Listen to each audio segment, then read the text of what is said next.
जय हिंद। स्वागत है दोस्तों हिंदी भाषा के महत्वपूर्ण विषय महत्वपूर्ण बिंदु हिंदी साहित्य के इतिहास में। उम्मीद करता हूं दोस्तों आप सब परिवार सहित आनंद मंगल से होंगे।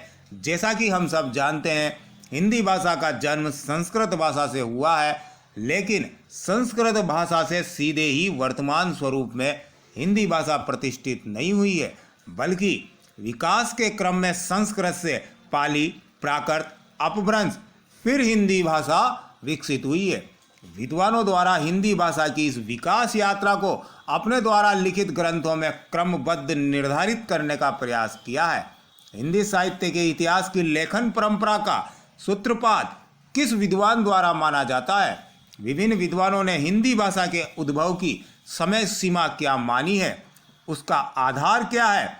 हिंदी साहित्य के इतिहास को अध्ययन की सुविधा की दृष्टि से विभिन्न काल खंडों में विभाजित किया है।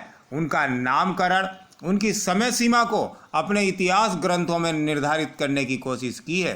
साथ ही विभिन्न काल खंडों में कौन कौन से कवि हुए हैं, उनकी रचनाएं कौन कौन सी है, उन सब का प्रमाण क्या है, इन सब का अध्ययन हमने विभिन्न भागों में करने का प्रयास किया है। तो दोस्तों संपूर्ण जानकारी के लिए वीडियो को पूरा देखें, वीडियो को ज़्यादा से ज़्यादा शेयर करें, लाइक करें और हमारे YouTube चैनल को सब्सक्राइब जरूर कीजिए। हिंदी साहित्य का इतिहास।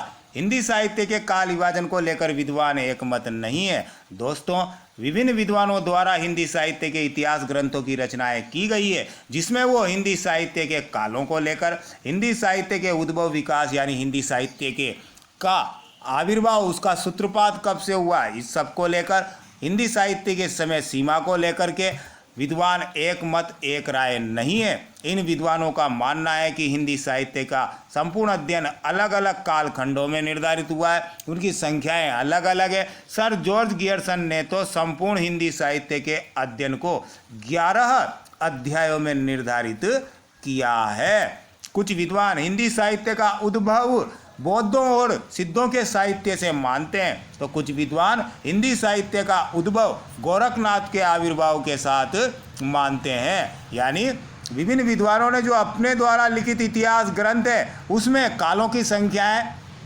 अलग अलग बताई है। हिंदी साहित्य के आविर्भाव का समय, उसके उद्भव का समय अलग अलग बताया है। तो हिंदी साहित्य के इतिहास के लेखक कौन कौन से हुए और उनके ग्रंथ कौन कौन से हैं? गारसा दत्त तासी यह हिंदी साहित्य के इतिहास का प्रथम लेखक हुआ है। ये फ्रेंच विद्वान था और इसकी जो रचना है इस्तवार द ला लिटरेव्यूर हिंदुई हिंदुस्तानी, ये फ्रेंच भाषा में लिखित रचना है।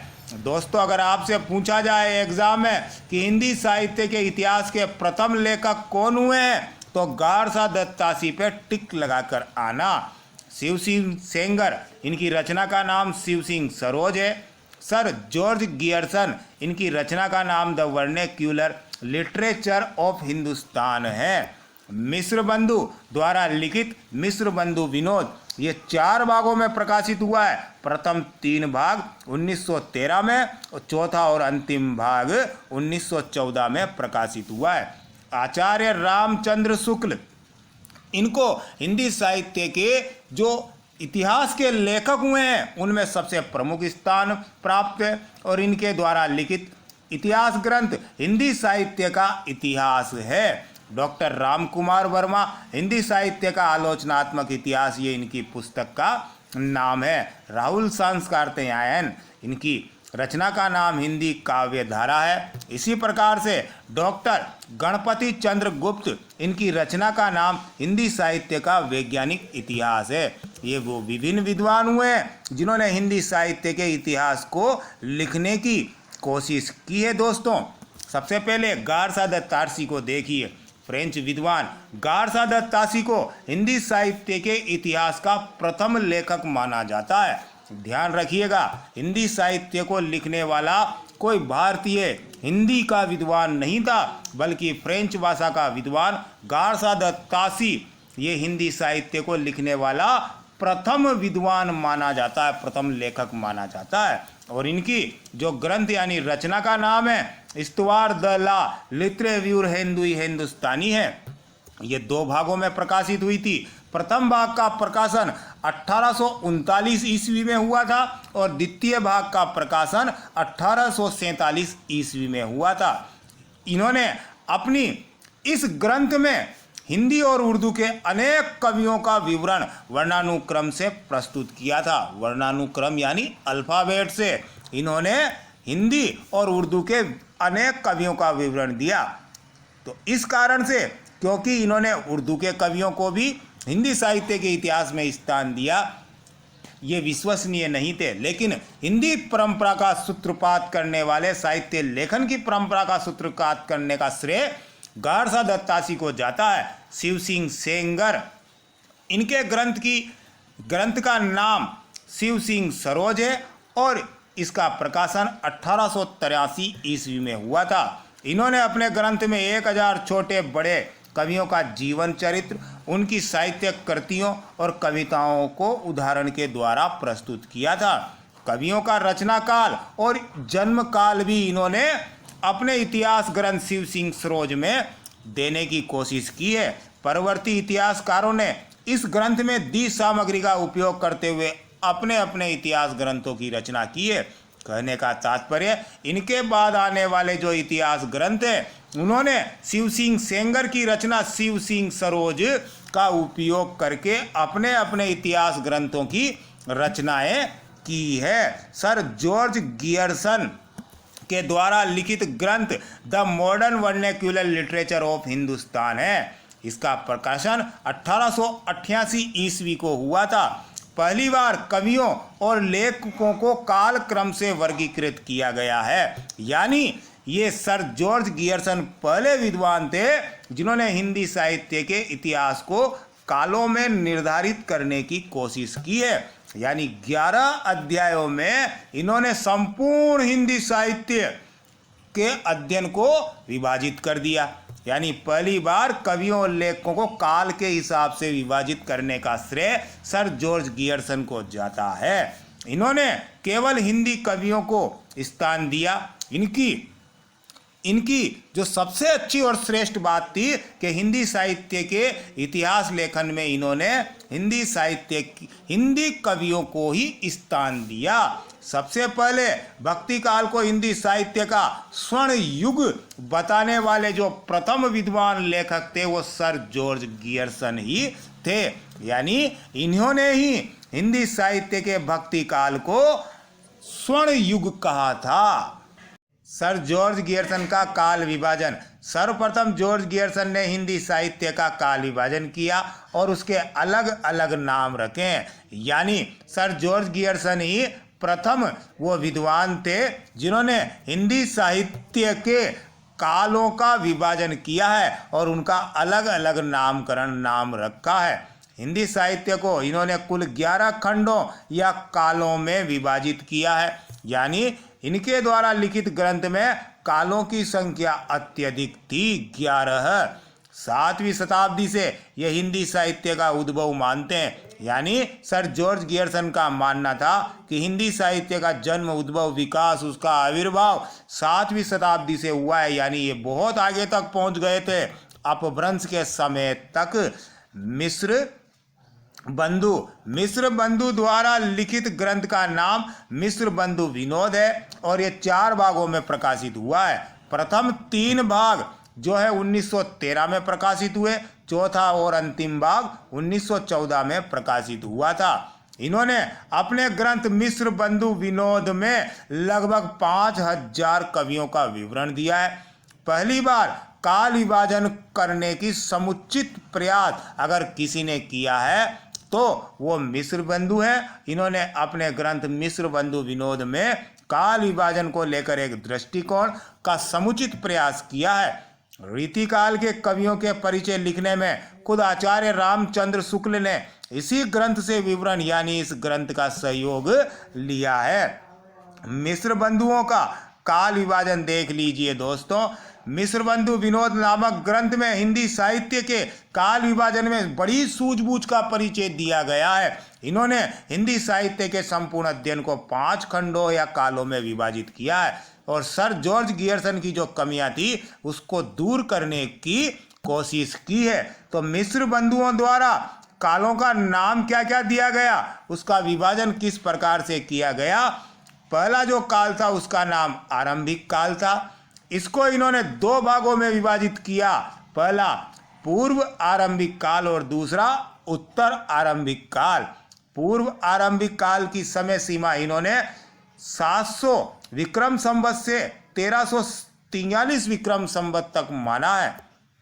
और दूसरा उत्तर आरंभिक काल, इसकी समय सीमा इन्होंने 1344 से 1444 विक्रम संवत को माना है। दूसरा इनका जो मुख्य काल था माध्यमिक काल, इसको भी इन्होंने दो भागों में बांटा है, पूर्व माध्यमिक और उत्तर माध्यमिक। पूर्व माध्यमिक की समय सीमा इन्होंने 1445 से 1560 विक्रम संवत तक मानी है तथा उत्तर माध्यमिक काल की समय सीमा इन्होंने 1561 से 1680 विक्रम संवत तक मानी है। तीसरे काल का नाम इन्होंने अलंकृत काल नाम दिया। इसको भी दो भागों में विभाजित किया, पूर्व अलंकृत काल, उत्तर अलंकृत काल। पूर्व अलंकृत काल की समय सीमा 1681 से 1790 विक्रम संवत तक मानी है और उत्तर अलंकृत काल की समय सीमा 1791 से 1889 विक्रम संवत तक इन्होंने मानी है। चौथे काल का नाम परिवर्तन काल है, जिसकी समय सीमा 1890 से 1925 विक्रम संवत मानी है। और पांचवें काल का नाम इन्होंने वर्तमान काल दिया है, जिसकी समय सीमा 1926 विक्रम संवत से अब तक मानी है। दोस्तों, इसके बाद नाम आता है आचार्य रामचंद्र शुक्ल, जो हिंदी साहित्य के इतिहास लेखन के प्रमुख लेखक हुए हैं। इनके ग्रंथ का नाम हिंदी साहित्य का इतिहास है, जो 1929 ईस्वी में प्रकाशित हुआ है। इन्होंने अपने इतिहास ग्रंथ हिंदी साहित्य के इतिहास में लगभग 1000 कवियों का विवरण प्रस्तुत किया है। यही वो पहले विद्वान थे जिन्होंने भक्ति काल को निर्गुण और सगुण दो शाखाओं में विभक्त किया है और आगे चलकर निर्गुण काव्य धारा को ज्ञानाश्रय और प्रेमाश्रयी शाखा में विभाजित किया। इसी प्रकार से सगुण काव्य धारा को राम भक्ति और कृष्ण भक्ति शाखा में विभाजित किया। आचार्य रामचंद्र शुक्ल ही वो प्रथम विद्वान थे जिन्होंने रीति काल को रीतिबद्ध, रीति सिद्ध और रीति मुक्त में विभाजित किया है। तो आचार्य रामचंद्र शुक्ल का हिंदी साहित्य के इतिहास के लेखन में बड़ा ही महत्वपूर्ण योगदान है और ये ग्रंथ हिंदी साहित्य का इतिहास, हिंदी साहित्य के इतिहास के लेखन परंपरा में एक मील का पत्थर साबित हुआ है। दोस्तों, आचार्य रामचंद्र शुक्ल का काल विभाजन पूर्ववर्ती वर्गीकरणों को ध्यान रखते हुए शुक्ल जी ने कालक्रम के साहित्यिक प्रवृत्तियों के अनुसार काल विभाजन किया है। यानी जिस काल में जिस साहित्यिक प्रवृत्ति का बोलबाला था उसी के आधार पर इन्होंने कालों का विभाजन किया और कालों का नामकरण किया है। शुक्ल जी का काल विभाजन काल प्रवृत्ति के आधार पर होने से सभी को स्वीकार्य रहा। जैसा कि जिस काल में जिस प्रवृत्ति का बोलबाला था उसी के आधार पर शुक्ल जी ने काल विभाजन करके उसका नामकरण किया, जो सभी को स्वीकार्य रहा है। हिंदी साहित्य के संपूर्ण अध्ययन को इन्होंने 4 भागों में 4 कालों में विभक्त करके अध्ययन किया है, जो अध्ययन की सुविधा की दृष्टि से भी आसान है, क्योंकि 4 कालों का अध्ययन करना बड़ा ही आसान हो जाता है। आचार्य रामचंद्र शुक्ल का काल विभाजन देखिए, इन्होंने प्रत्येक काल के दोहरे नामकरण को अपनाया है। जैसे आदिकाल को वीरगाथा काल कहा है, पूर्व मध्य काल को भक्ति काल कहा है, उत्तर मध्य काल को रीति काल कहा है, आधुनिक काल को गद्य काल कहा है। इसका आधार क्या था दोस्तों? जैसा कि हमने आगे बताया, इन्होंने आचार्य रामचंद्र शुक्ल ने प्रमुख प्रवृत्तियों के आधार पर ही कालों का नामकरण करते हुए आदि काल को वीरगाथा काल कहा है, क्योंकि आदि काल यानी हिंदी के उत्थान काल में वीर गाथात्मक रचनाओं का बोलबाला था। मध्यकाल, पूर्व मध्य काल में भक्ति से संबंधित रचनाएं लिखी गई, उत्तर मध्य काल में रीति से संबंधित रचनाएं और आधुनिक काल में गद्य रचनाओं का बोलबाला रहा है। इसी के आधार पर इन्होंने दोहरे नामकरण को अपनाया है। आदिकाल जिसे वीरगाथा काल कहा है, 1050 से 1300 विक्रम संवत तक इसकी समय सीमा मानी है। पूर्व मध्यकाल, जिसे भक्ति काल का नाम आचार्य रामचंद्र शुक्ल ने दिया है, इसकी समय सीमा 1375 से 1700 विक्रम संवत मानी है। उत्तर मध्यकाल, जिसे रीति काल कहा है, 1700 से 1900 विक्रम संवत तक इसकी समय सीमा मानी है। और आधुनिक काल, जिसे गद्य काल का है, 1900 से 1984 विक्रम संवत तक इसकी समय सीमा मानी है। क्योंकि आचार्य रामचंद्र शुक्ल आधुनिक काल की प्रवृत्तियों को नहीं देख पाए, क्योंकि इनके ग्रंथ की प्रकाशन 1929 में हुआ था। तब से लेकर के वर्तमान तक बहुत लंबी कालखंड गुजर गया है, जिसमें हिंदी साहित्य का ये गद्य काल विकास के अलग अलग सोपानों को प्राप्त कर चुका है। डॉक्टर राम कुमार वर्मा का काल विभाजन देखिए। 5 काल माने। प्रथम काल संधि काल, जिसका इन्होंने 750 से 1000 विक्रम संवत तक समय सीमा मानी है। दूसरा चारण काल, जिसकी समय सीमा सन 1000 से 1375 विक्रम संवत तक मानी है। तीसरा भक्ति काल, इसकी समय सीमा 1375 से 1700 विक्रम संवत तक मानी है। चौथा रीति काल, जिसकी समय सीमा 1700 से 1900 विक्रम संवत तक। और पांचवा और अंतिम आधुनिक काल, जिसकी समय सीमा 1900 विक्रम संवत से अब तक। ये डॉक्टर राम कुमार वर्मा का काल विभाजन था। इसमें उन्होंने 5 कालों को स्थान दिया है। आदिकाल, जिसके नामकरण को लेकर के विद्वानों में सबसे अधिक मतभेद है, और विद्वानों ने इस आदिकाल को अलग अलग नाम दिया है। यानी विद्वानों में सबसे अधिक मतभेद आदिकाल के नामकरण को लेकर ही हुआ है। तो आदिकाल नाम देने वाले जो विद्वान थे वो आचार्य हजारी प्रसाद द्विवेदी थे। वीर गाथा काल, इस आदिकाल को कहने वाले आचार्य रामचंद्र शुक्ल थे। आदिकाल को चारण काल कहने वाले सर जॉर्ज गियर्सन और शिव सिंह सेंगर थे। बीज वपन काल कहने वाले आचार्य महावीर प्रसाद द्विवेदी थे। संधि काल और चारण काल कहने वाले डॉक्टर राम कुमार वर्मा थे, क्योंकि इनके पहले और दूसरे काल का नाम, पहले का संधि काल, दूसरे का चारण काल था। सिद्ध सामंत काल कहने वाले राहुल सांस्कृतियायन थे। प्रारंभिक काल, आदिकाल को कहने वाले डॉक्टर गणपति चंद्र गुप्त थे।